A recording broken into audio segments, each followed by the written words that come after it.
Oke, selamat malam Kang Irfan, selamat malam Kang Wawan.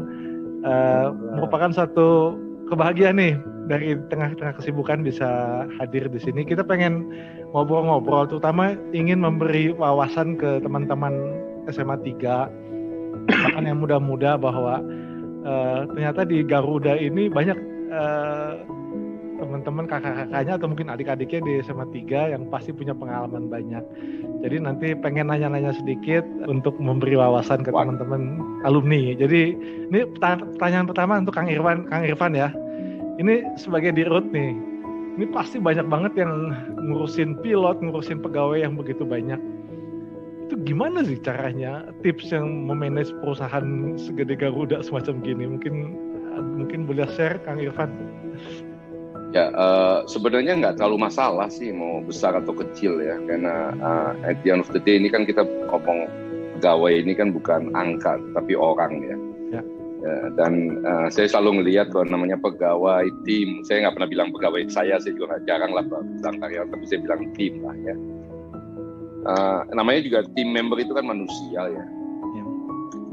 Di balik kemanusiaan yang beradab ini kan ada unsur pengalaman pribadi, ada unsur juga adalah harapan.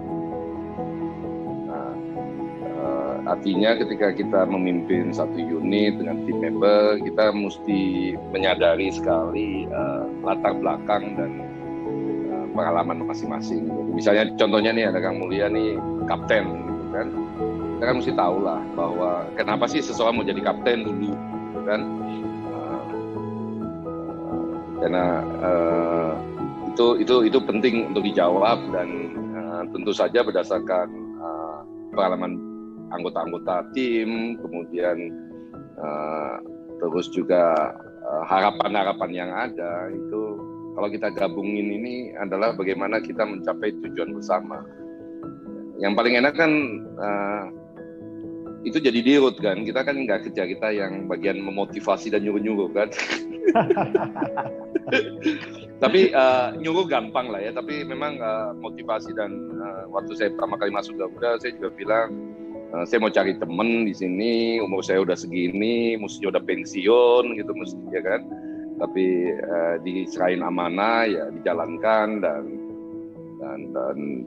ya mari kita bersama-sama cari solusi bersama menghadapi masa depan gitu. Makanya saya beberapa kali terbang, duduk-duduk di kokpit, ngajak ngobrol pilot sama co-pilot, kira-kira harapan-harapan apa. Jadi saya memang senang lah dari dulu ngobrol sama teman-teman supaya bisa menangkap apa yang tersirat dari yang tersurat gitu kan. Karena kalau ketemu formal kan biasanya hormat lah gitu kan. Tapi memang yang jadi problem adalah kondisi perusahaan atau kondisi industri yang babak belur seperti ini itu jauh lebih menantang lagi gitu kan. Itu sih. Jadi saya sih kalau dari dulu kalau ditanya gimana ngadepinnya, nggak ada teorinya juga, tapi marilah kita anggap sebagai anggota tim, masing-masing punya harapan, masing-masing punya situasi, dan masing-masing punya latar belakang ya. Kita coba combine dan yang paling penting adalah memang kemudian menciptakan policy, keputusan yang menciptakan motivasi daripada teman-teman gitu sih. Dan ujungnya time will tell kan apakah berhasil apa enggak. Alhamdulillah saya ini perusahaan ke-6 saya jadi dirut gitu. Saya ingat waktu saya ngawinin anak ngundang mayoritas datang, termasuk yang di PHK gitu tetap datang gitu kan. Jadi ya karena niat saya juga akan berteman lah. Jabatan itu kan nggak abadi. Waduh, asik ini ceritanya. Saya boleh pindah ke Kang Mulia ya, Kang Wawan. Ini sebagai pilot katanya susah ya jadi pilot itu. Kualifikasinya apa sih gitu? Jadi pengen tahu juga nih. Ya, kalau dibilang susah, mungkin menurut orang yang mungkin pertanyaan itu lebih baik memang ke yang berhasil gitu ya. Kalau yang tidak berhasil ya bilangnya akan susah. Tapi kalau yang berhasil ya seperti sih ya apa ya mengalir begitu aja ya. Dibilang susah itu karena memang ya seperti tadi yang saya ceritakan awalnya harus dari IPA gitu ya, eksak. Karena juga saya daftar ke Curug itu juga sekolah dari apa ya sekolah pemerintah gratis gitu ya dulu. Jadi memang kedinasan. Masuknya cukup sulit. Masanya cukup sulit dari seluruh Indonesia.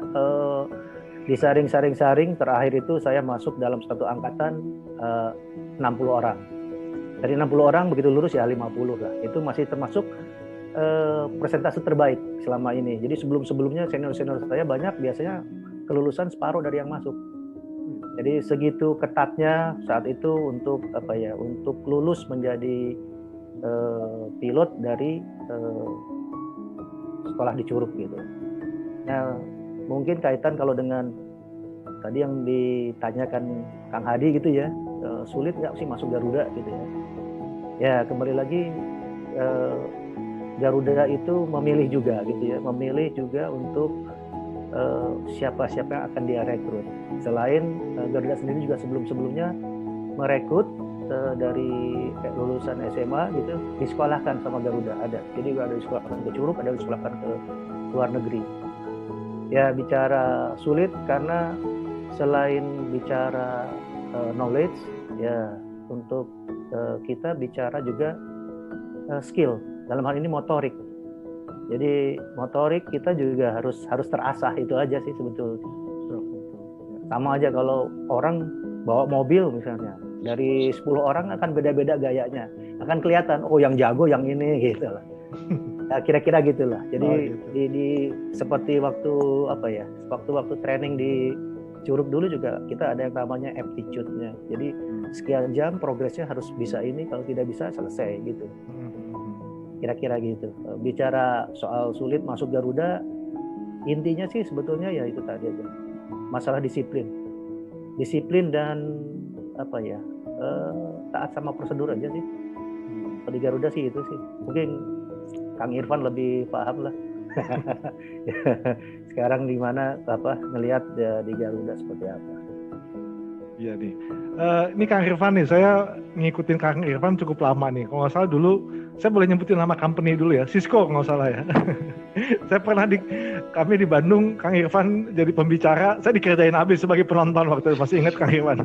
Tapi asik banget. Tapi gini, pasti kan Kang Irfan aktif sekali dan banyak sekali jejaring dan sebagainya. Itu pengaruh terhadap tugas sekarang ini pasti sangat positif ya.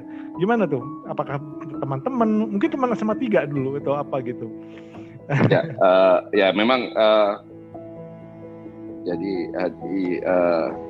kebetulan saya nih SMA 3-nya cuma kelas 3 gitu. Ya, dan beberapa kenal baik lah gitu ya, beberapa cuman memang kalau mau ditanya jejaring di SMA 3 harus diakui nggak banyak lah. Tapi memang saya beruntung punya jejaring kayak waktu di ITB karena kebetulan agak malas sekolah, jadi lama sekolahnya gitu kan, 6,5 tahun, IP-nya juga pas-pasan kalau nggak mau dibilang memalukan gitu kan. Jadi punya banyak kenalan lah, dan alhamdulillah memang di dalam pengalaman kerja saya waktu dari mulai 2002 saya mimpin Cisco itu salah satu strong point atau salah satu keberuntungan saya itu adalah karena jejaring gitu ya. Contohnya hari ini misalnya mungkin nggak tahu teman-teman ngikutin nggak yang kita bikin masker di pesawat gitu ya kan, ya lagi bikin lucu-lucuan gitu kan ya, dan kita mau rencana bikin 4 masker lagi, kita mau gitu kan, di balik itu kita mau cari sponsor lah. Jadi ada perusahaan-perusahaan yang kita minta sponsor, ya itu semuanya udah main telepon aja, lo mau sponsorin ini. Alhamdulillah dari 4-3 udah menyatakan bersedia. Cuman begitu lihat angkanya, dia bilang tuh enak aja lo ngasih harga gitu kan. Ya saya cuma bilang kapan lagi lo punya logo ada di awan gitu kan. Ya kan. Tapi ini memudahkan dan banyak kesulitan kayak isu-isu macam-macam lah ya. Ya karena kebetulan udah kenal sebelumnya. Tapi memang di problem kenal ini juga saya nggak mau mengatakan apa-apa. Kredensial akhirnya bicara reputasi lah ya. Artinya pengalaman selama ini, apakah kita berkawan itu memang berkawan kalau butuh aja atau kita ini berkawan karena decent lah. Saya terus pengalaman hidup yang nggak teman-teman yang kemudian bahwa harus tetap decent karena kebetulan ayah saya di Deplo, saya nggak sampai kuliah lah boleh dibilang gitu. Jadi the value of saya pegang terus. Gitu.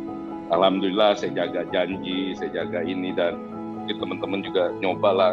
Nggak pernah ada WhatsApp ke saya yang nggak pernah saya jawab. Walaupun saya nggak kenal Dewi, WhatsApp saya ini siapa ya. Tapi ya oke lah saya jawab aja gitu kan. Karena walaupun akhirnya nggak saya jawab juga kalau susah minta kerjaan atau kan. Tapi mungkin hal-hal seperti itu kita jagalah dan saya dari udah 25 tahun beranggapan bahwa banyak rezeki itu nggak selamanya banyak uang, tapi banyak teman juga itu banyak rezeki lah. Jadi I value friendship more dan terlepas bahwa hubungan saya sama teman-teman di SMA 3 nggak lama gitu. Tapi setiap kali ketemu, saya sama SMA 3, oh ya oke. Kenal juga enggak, ketemu juga enggak, tapi at least kita pernah sama-sama di Belitung gitu kan.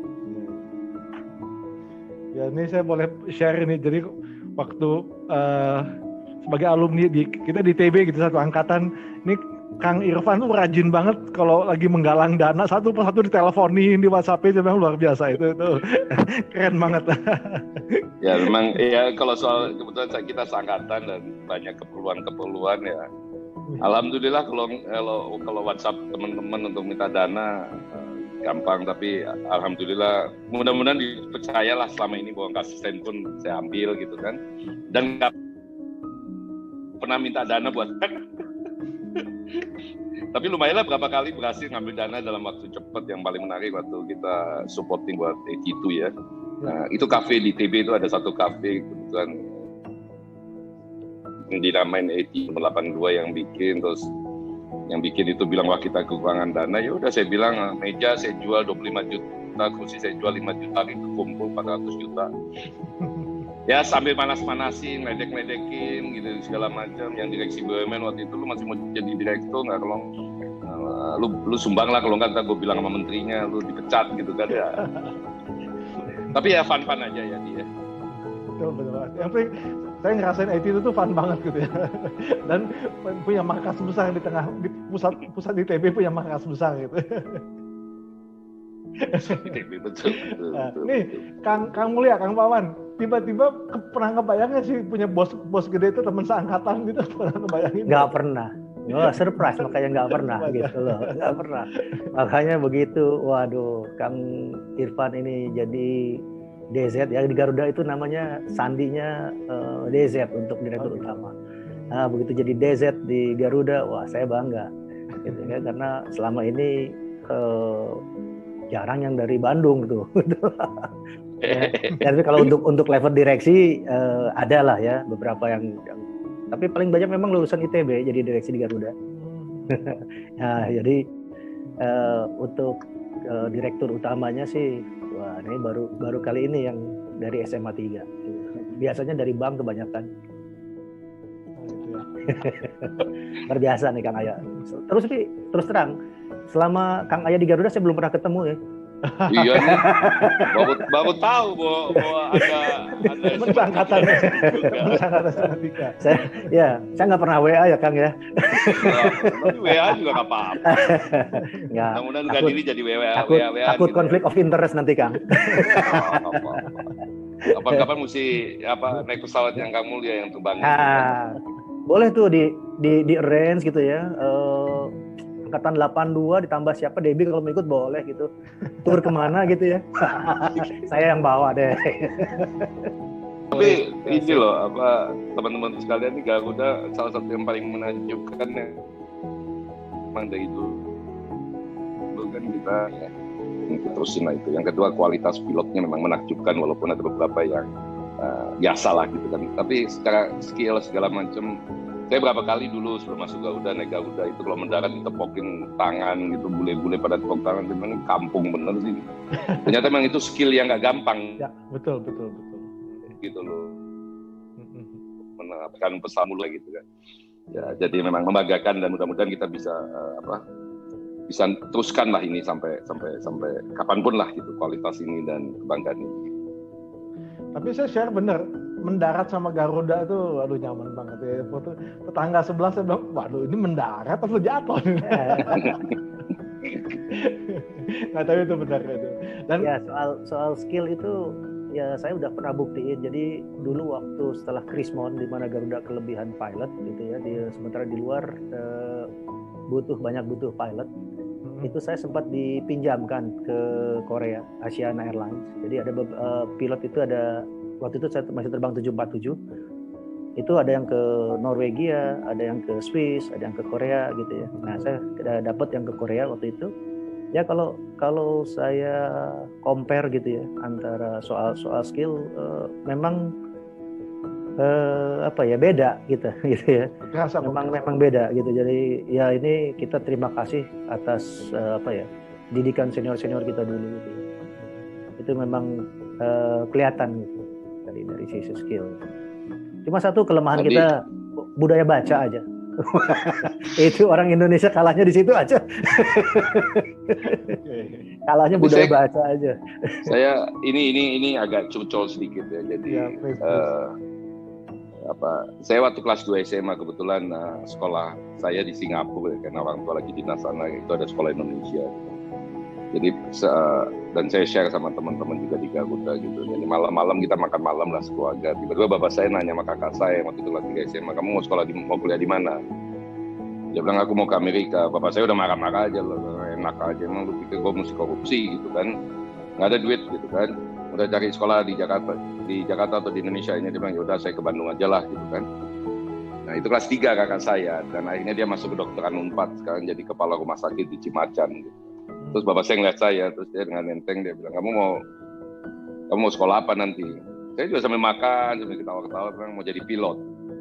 Terus dia lihat muka saya gitu, apa? Mau jadi pilot. Bayangan saya kan waktu itu kan, maksud saya badan saya kan lumayan tinggi lah ya dia. 19, terus kalau dulu di Cangging lihat pilot-pilot itu kayaknya gagah bener, itu dikelilingi sama pramugari, kayaknya semua orang, anak-anak kecil kalau memandang pilot itu kan mengagumkan gitu kan, gagah gitu kan. Umur segitu kan kita bilang ya udah pilot. Terus saya juga kan Adi tahu persis lah, saya orang yang nggak suka sekolah gitu kan. Wah bapak saya nyeramain saya sejam lebih gitu, saya bilang salah gua jadi pilot gitu kan. Tapi akhirnya dia bilang nggak boleh kalau jadi pilot, kalau jadi AORI boleh. Dia bilang ngapain gua jadi tentara gitu kan, nerbangin pesawat yang nggak ada penumpangnya gitu kan. Ya pokoknya setelah berapa kali melobi, akhirnya jawaban orang tua saya dua-duanya enggak gitu kan. Ya akhirnya enapsnya masuk ke SMA 3 dan kemudian kuliah di ITB gitu. Jadi waktu saya masuk Garuda bulan Januari, ayah saya udah meninggal 2009 gitu. Jadi saya menyempatkan ke kuburan lah berapa hari kemudian. Terus saya lihat kuburannya, saya bilang, Pap, lo mau jadi pilot nggak bisa, sekarang aku jadi dirut dia pilot. Jadi ya akhirnya mudah jadi Garuda itu sebenarnya mimpi masa lalu, cuman memang di posisi yang berbeda, nggak boleh di depan, nggak boleh di kanan, nggak boleh di kiri. Ups, sorry, nggak boleh di kanan, nggak boleh di kiri, bolehnya di belakang gitu kan. Tapi keren ya. Tapi ya alhamdulillah lah bahwa semuanya ya berjalan lancar, tapi ya garis tangan beda-beda lah. Tapi ya saya terkagum-kagum aja ketika akhirnya musik kesini. Ingat sekali pada waktu umur 16 tahun diskusi sama orang tua, dan enaknya akhirnya di sini juga gitu. Musinya dulu sama-sama Kang Mulya gitu kan, bintang baloknya 4. Jadi saya lagi kepikir nanti kalau kapan-kapan foto pakai balok juga lah, tapi 5 gitu supaya nggak disalahin. Soalnya kalau pakai balok 4 bukan pilot itu menyalahkan kodrat ya. Tapi kalau balok 5 kan mainan, nggak apa-apa kan. Terus dasinya merah bukan gitu kan, boleh kan? Atau kuning. Gitu. Tapi nyenengin lah, tahu ternyata ada alumni SMA 3 jadi pilot. Kamu lihat 777 ya? Enggak, saya di 737 Pak. Waduh, ini 737 nih yang deket-deket aja nih. Tapi bukannya pernah 747 Kang ya dulu wide body-nya saya diawali dengan DC-10 lalu 747.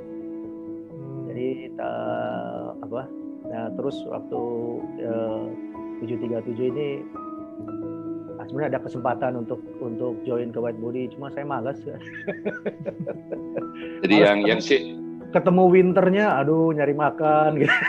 Jalan. Jadi yang senior itu katanya biasanya senang yang 737 itu karena deket-deket nggak cocok makanannya ya. Iya, kebanyakan Ya, itu. Jadi ya dulu sebetulnya saya karena lama di white body, kira-kira 11 tahun di white body. Dan itu tadi dengan pengalaman pernah terbang di Korea, hampir semua benua sudah kecuali Afrika aja yang belum. Wow. Jadi terbang barat, timur, utara, selatan sudah ini. Dan makanan nggak ada yang cocok ya. Itu yang sulitnya di situ, perutnya masih perut Melayu terus.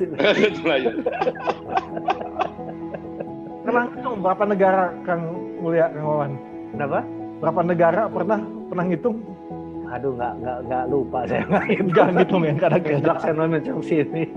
Tapi ya hampir semua benua kecuali Afrika aja kan. Jadi kalau ke selatan paling selatan ada New Zealand, ke utara paling utara itu Anchorage dan Beijing barangkali ya.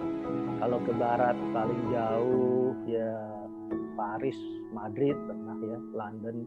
Kalau ke timur ya sampai New York lah. Dan katanya Kang Mulya, kalau bule-bule pilot itu tesnya kalau bisa mendarat di Cengkareng dengan mulus itu baru hebat ya katanya. Gitu loh. Kenapa tuh Kang?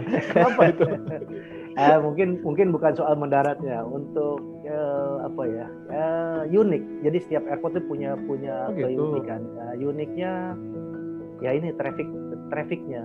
Apalagi waktu beberapa tahun lalu di mana padat itu kita ibaratnya kalau turun descent itu sering kegantung. Nah ini yang tadi yang saya cerita sebelum di awal itu adalah kita harus ngitung nih dengan instruksi seperti ini kita ekspektasinya kira-kira kita membaca pikiran si FTC-nya maunya apa gitu loh.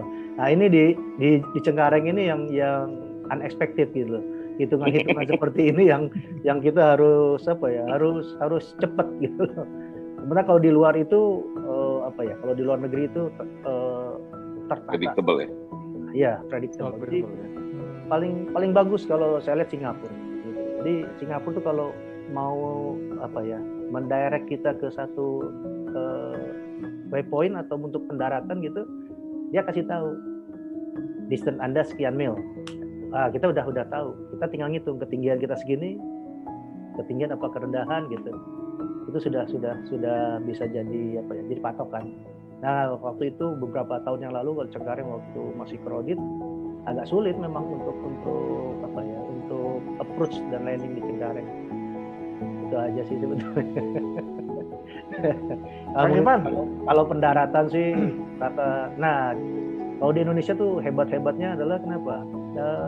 Ya maklum dengan infrastruktur yang ada ya, kondisi landasan, kondisi geografinya ya, artinya bukit-bukitnya, gunung-gunungnya gitu. Itu yang membuat kita skillnya terasah gitu. Kang Irfan mau tanya nih sesuatu nih.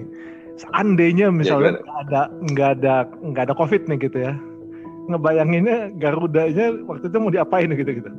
Oh ya jadi kan begini, saya kan memang setiap kali dapat, ya ini juga mau cerita juga lah. Sebenarnya Kang Adi kan tahu lah saya udah pensiun, terus kemudian lagi bikin perusahaan IT kecil-kecilan sama teman-teman yang saya menikmati karena apa? Karena bisa ngantor jam 11 siang lah, dan pagi bisa main sama cucu dulu gitu. Saya udah punya 2 cucu, main-main dulu kalau udah bosen bapak bisa ngantor gitu.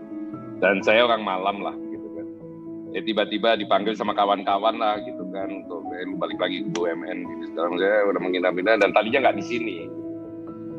Tapi akhirnya tiba-tiba karena bosnya Kang Mulya main-main sepedaan, Harley gitu kan. Terus tiba-tiba yang di tempat yang dituju belum diputus-putus, tiba-tiba ada ide lain gitu kan.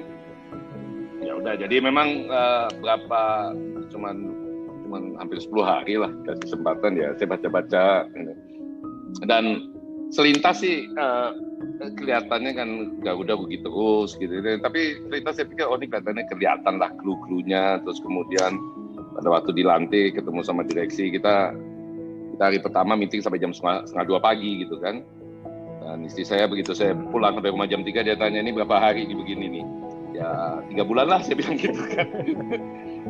Tapi kita kita maraton lah waktu itu meeting, dan udah mulai kebayang lah ini gini gitu kita kebayang lah semuanya lah gitu, tinggal bagaimana mengeksekusi planning kita. Dan industri ini kan agak challenging karena apa? Karena capital ekstensif sekali nih, dan jadi kalau dibayangkan kita punya pendapatan tuh dalam kondisi normal tuh bisa $3 miliar gitu kan, gila-gilaan lah gitu kan, tapi marginnya tipis banget, single digit gitu kan, dan ditemukanlah bahwa penerbangan ke Eropa rugi ini segala macam rugi, jadi kita analisa udah ketahuan nih dari mana gitu kan, COVID muncul kan.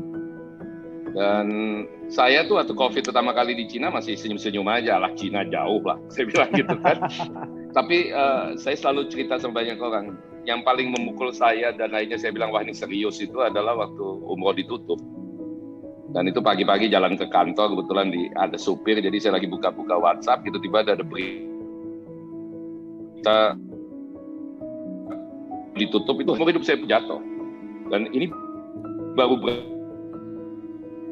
bulan gitu, gajian belum lengkap lah gitu kan. Saya bilang, wah disaster, bener kan disaster. Dan kadang-kadang kalau nanti barusan juga kita reaksi ini, kita juga kadang-kadang mikir, oh gila ya kita masih bisa bertahan sampai hari ini gitu kan ya. Tapi memang berat gitu, berat dan makin berat lagi. Maksud saya ke depan ini gampang ceritanya. Jadi kalau mau ngomong Garuda ini sebenarnya kebayang. Tapi bayangin ya Hadi ya, jadi kita turun, kita punya revenue atau pendapatan tuh sampai 90% lebih gitu kan. Orang tuh stop semua terbang, nggak ada yang mau terbang. Saya waktu Idul Fitri kewajiban di road, katanya harus datang ke airport untuk greet orang-orang Garuda yang bekerja selama Idul Fitri kan, sebuah pengorbanan ya. Saya datanglah ke Terminal 3 gitu. Itu kayak rumah hantu. AC dimatiin, restoran semuanya tutup. Ketemu sama itu cuma tinggal 2 penerbangan sore-sore gitu kan, dan saya masuk ke bisnis ke lounge-nya Garuda, cuma ada 2 orang di situ.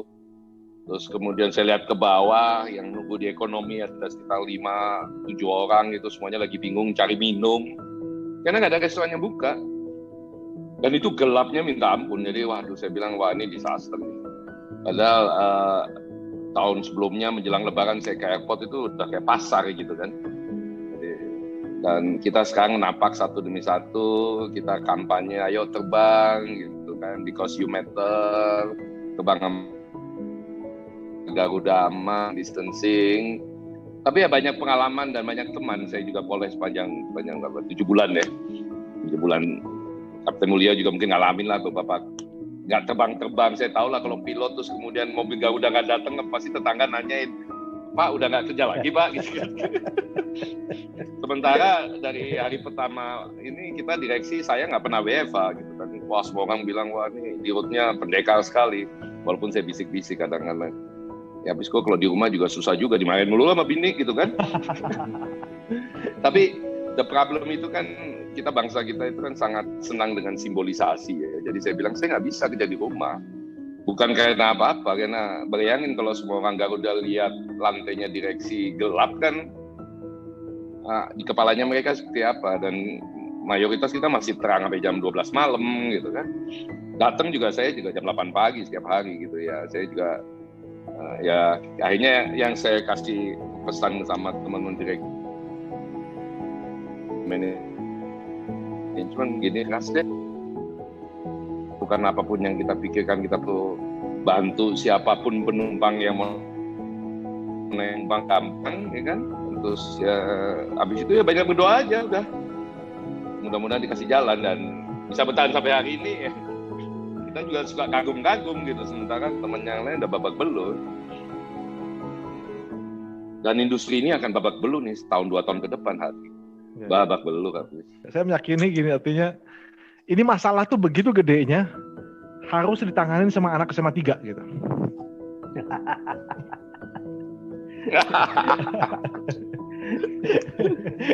ini mau terus terang Edi ya. sama teman-teman yang lain ya. Terus terang aja nih ya. Saya boleh dibilang waktu awal-awal tuh udah berapa kali masuk kamar gitu, jedot-jedotin kepala. Ngapain gua terima kerjaan ini? Aduh. Ya kan? Ya maksudnya gini lah, maksudnya beban ini gede sekali gitu kan. Karyawan 8.000 gitu kan.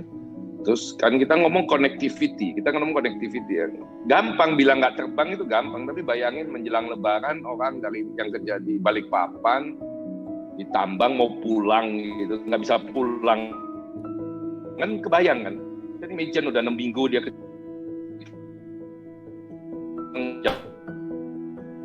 pesawat yang datang karena di rute Balikpapan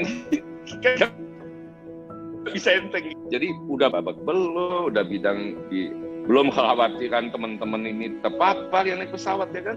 Ya saya tahu para pilot setiap kali terbang di rapid test sudah marah-marah juga, tapi saya bilang with all respect gitu kan.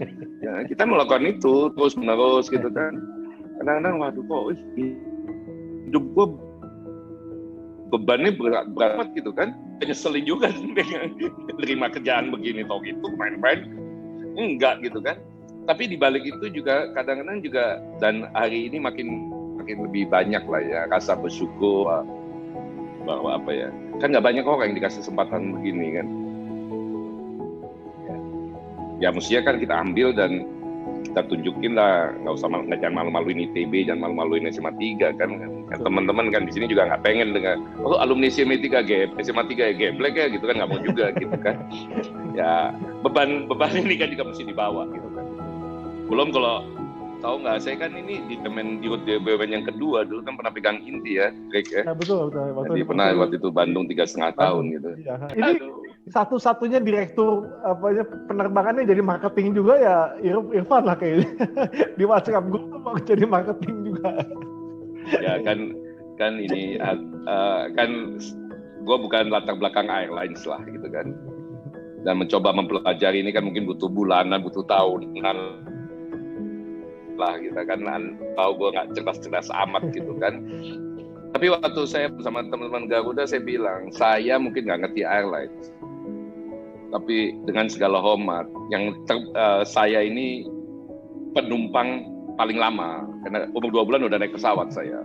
Jadi soal ekspektasi penumpang, soal behavior penumpang, soal segala macam mungkin saya jauh lebih ngerti daripada orang-orang Garuda gitu kan. Tahun 70-an orang naik pesawat, saya waktu kita ke Singapura tahun 79 itu, hari Minggu siang ya, Bapak saya pakai jas atas bawah one tone ya. Siang loh dari Jakarta keluar rumah ke Halim, saya ingat loh. Ibu saya pagi-pagi ke Lon. Jadi terbang itu kayak sebuah pengalaman yang menakjubkan. Mungkin orang setahun sekali, setahun 3 tahun sekali lah. Kalau kita anak Deplu tuh 3 tahun sekali naik pesawat lah. Jadi sebuah peristiwa yang wah semua orang tunggu-tunggu gitu kan. Hari ini orang pakai sendal jepit gitu, duduk di bisnis kelas lagi kan. Gimana nggak geram gitu kan. Pakai kaos gitu kan. Jadi behavior orang naik pesawat juga kan berubah gitu kan. Waduh, Kang Irfan, Kang Mulyani benar-benar thank you banget untuk waktunya yang luar biasa. Kita senang banget bisa ngobrol. Maunya sih lebih panjang lagi, cuman ya ini udah makan waktu cukup banyak. Ngebayangin cuma dikasih 5-10 menit nggak taunya. Waduh, ini thank you banget ya. Sukses untuk Garuda. Sama-sama, thank you. Ayo terbang ya. Ya, terbang. Hadi, Debbie, teman-teman yang lain terbang. Dan jangan ganti Garuda ya.